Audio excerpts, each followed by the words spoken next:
حضور اقدس صلی اللہ علیہ وسلم کے ظہور سے 1000 سال پہلے یمن کا بادشاہ توبہ خمیری تھا۔ ایک مرتبہ وہ اپنی سلطنت کے دورے پہ نکلا۔ 12,000 عالم حکیم اور 1,32,000 سوار، 1,13,000 پیادہ اپنے ہمراہ لیے ہوئے اس شام سے نکلا کہ جہاں بھی پہنچتا اس کی شان و شوکت اور شاہی دیکھ کر مخلوق خدا چاروں طرف دیکھنے کے لیے جمع ہو جاتی۔ یہ بادشاہ جب دورہ کرتا ہوا مکہ پہنچا تو اہل مکہ سے کوئی اسے دیکھنے نہ آیا۔ بادشاہ حیران ہوا اور اپنے وزیر سے اس کی وجہ پوچھی۔ اس نے تحقیق کے بعد بتایا کہ اس شہر میں ایک گھر ہے جسے بیت اللہ کہتے ہیں۔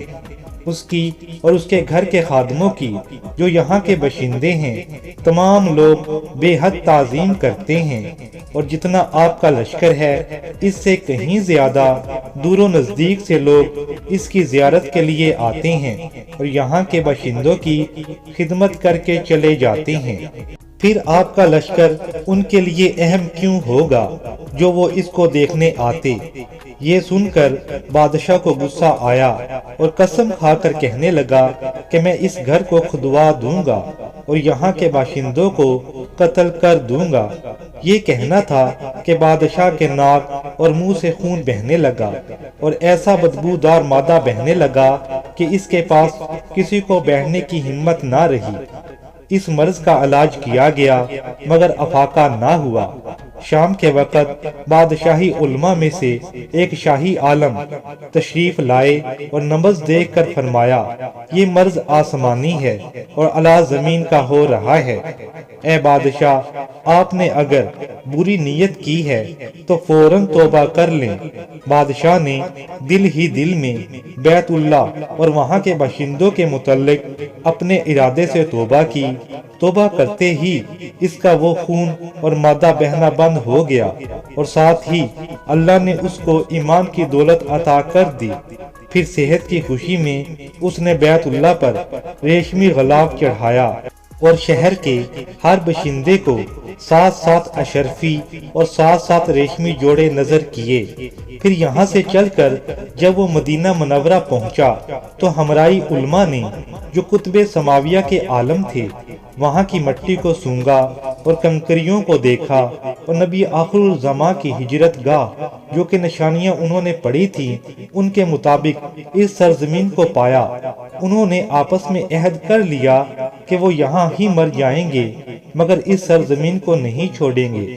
اگر ہماری قسمت نے یاوری کی تو کبھی نہ کبھی نبی آخر الزماں یہاں تشریف لائیں گے تو ہم بھی زیارت کا شرف حاصل کر لیں گے، ورنہ ہماری قبر پر تو ضرور ان کے قدموں کی خاک اڑ کر پڑ جائے گی جو ہماری نجات کے لیے کافی ہے۔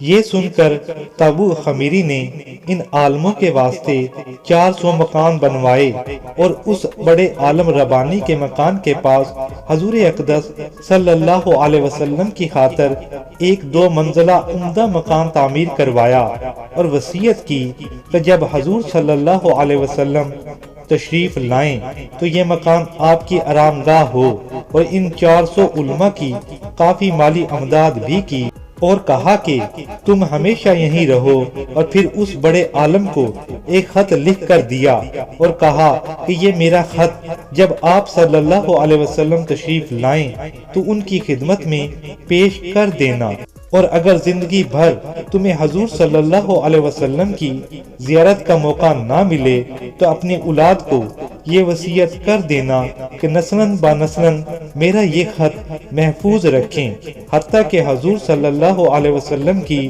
خدمت میں پیش کیا جائے۔ وہ خط دے کر بادشاہ وہاں سے چل دیا۔ وقت گزرتا رہا، زمانے بیتتے رہے۔ آخر 1000 سال بعد حضور صلی اللہ علیہ وسلم دنیا میں تشریف لائے تو وہ خط آپ صلی اللہ علیہ وسلم کی خدمت میں پیش کر دیا گیا۔ خط میں کیا لکھا تھا سنیے اور عظمت رسول کی شان دیکھیے۔ کم ترین مخلوق طوب اول خمیری کی طرف سے سید المرسلین محمد رسول اللہ، اما بعد، اے اللہ کے حبیب، میں آپ پر ایمان لاتا ہوں اور جو کتاب آپ پر نازل کی گئی میں اس پر بھی ایمان لاتا ہوں اور میں آپ کے دین پر ہوں۔ پس اگر مجھے آپ کی زیارت کا موقع مل گیا تو بہت اچھا و غنیمت، اور اگر میں آپ کی زیارت نہ کر سکا تو میری شفاعت فرمائیے گا اور قیامت کے روز مجھے فراموش نہ کیجیے گا۔ میں آپ کی پہلی امت میں سے ہوں اور آپ کی آمد سے پہلے ہی آپ کے ساتھ بیعت کرتا ہوں۔ میں گواہی دیتا ہوں کہ اللہ ایک ہے اور آپ اس کے سچے رسول ہیں۔ شاہ یمن کا یہ خط نسلاً با نسلاً ان 400 علماء کے درمیان محفوظ چلا آیا۔ 1000 سال کا زمانہ گزر گیا، ان علماء کی اولاد اس کثرت سے بڑھی کہ مدینہ کی آبادی میں کئی گنا اضافہ ہو گیا، اور یہ خط دست با دست اس بڑے عالم ربانی کی اولاد میں سے حضرت ابو ایوب انصاری کے پاس پہنچا، اور آپ نے وہ خط اپنے غلام خاص ابو لیلہ کی تحویل میں رکھا۔ اور جب حضور صلی اللہ علیہ وسلم نے مدینہ ہجرت فرمائی اور مدینہ کی الوداعی گھاٹی مشنیات کی گھاٹیوں سے آپ کی اونٹی نمودار ہوئی، اور مدینہ کے خوش نصیب لوگ حضور صلی اللہ علیہ وسلم کا استقبال کرنے کے لیے جوک در جوک آ رہے تھے، کوئی اپنے مکان کو سجا رہا تھا تو کوئی گلیوں کو، اور کوئی دعوت کا انتظام کر رہا تھا، اور سب یہی اصرار کر رہے تھے کہ حضور صلی اللہ علیہ وسلم میرے گھر تشریف لائیں۔ لیکن حضور صلی اللہ علیہ وسلم نے فرمایا، میری اونٹنی کی نکیل چھوڑ دو، جس گھر پر یہ ٹھہرے گی اور بیٹھ جائے گی وہی میری قیام گاہ ہوگی۔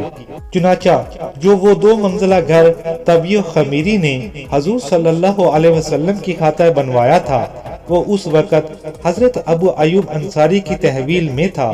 اس گھر میں ہی حضور صلی اللہ علیہ وسلم کی اونٹنی جا کے ٹھہر گئی۔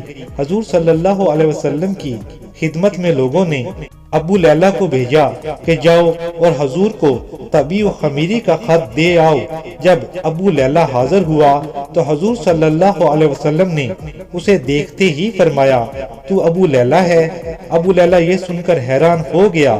حضور صلی اللہ علیہ وسلم نے فرمایا، میں محمد رسول اللہ ہوں، شاہ یمن کا جو خط تمہارے پاس ہے لاؤ مجھے دے دو۔ چنانچہ ابو لیلہ نے وہ خط حضور صلی اللہ علیہ وسلم کو دیا۔